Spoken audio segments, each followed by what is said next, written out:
మీ ఇంట్లో భగవంతుడి యొక్క విగ్రహం ఉంటే దయచేసి ఒక 5 నిమిషాలు దాంతో మాట్లాడండి అమ్మ, బయట వాళ్ళతో మాట్లాడకండి.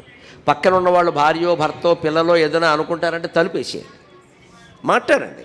దేవుడి విగ్రహంతో మీ బాధలు దానికి చెప్పుకోండి, సుఖాలు కూడా చెప్పండి. అమ్మా కరుణించావమ్మా, ఇంకేమిటి, నీ కరుణ ఇట్టులుండునా, నీ కరుణ ఇట్టులుండునా. నేను మా అమ్మవారితో మాట్లాడినవే పద్యాలుగా అయ్యాయమ్మా.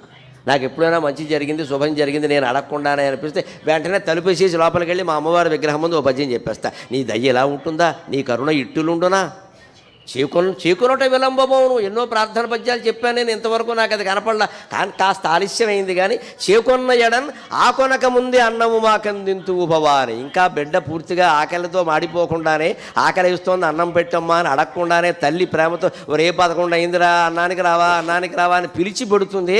అలాగ నువ్వు నిజంగా అనుగ్రహిస్తే పిలిచిస్తావమ్మా, మేము అడగాల్సిన పనే లేదు. తల్లి నీకు నమస్కారం.